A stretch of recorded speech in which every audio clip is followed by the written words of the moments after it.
మనలో చాలామంది ఇలా అనుకుంటూ ఉంటాం, ఎంత కష్టపడినా ఫలితం రావడం లేదు, నా జీవితం మారడం లేదు, నేను చేస్తున్న ప్రయత్నాలకు విలువే లేదా. ఉదయం లేవగానే బాధ్యతలు, ఉద్యోగం ఒత్తిడి, ఇంట్లో ఖర్చులు, సమాజం వంచనాలు.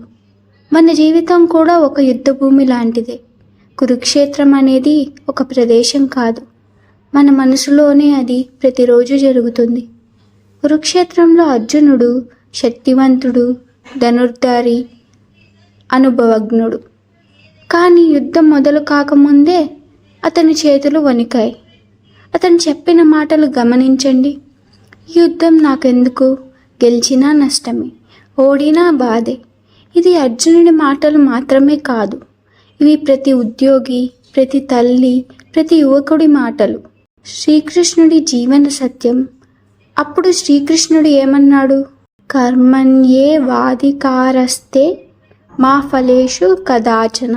అర్థం, నీకు హక్కు కేవలం నీ కర్తవ్యంపై మాత్రమే, ఫలితంపై కాదు. శ్రీకృష్ణుడు అర్జునుడికి నువ్వు గెలుస్తావు అని చెప్పలేదు, నువ్వు ఓడిపోవు అని చెప్పలేదు.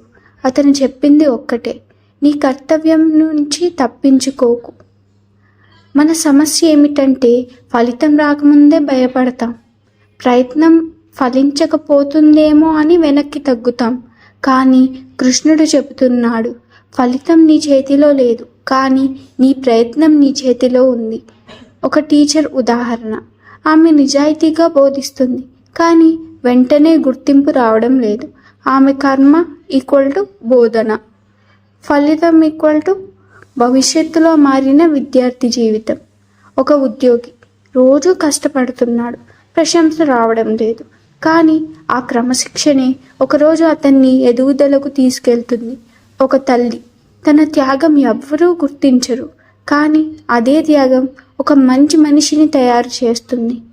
ఈరోజు నీ జీవితం ఇలా ఉంటే నిరాశగా, అలసటగా, ఫలితం కనిపించకుండా ఒక్క మాట గుర్తుంచుకో, నువ్వు నీ కర్తవ్యాన్ని వదలలేదు అంటే దేవుడు నీ చేతిని వదలడు.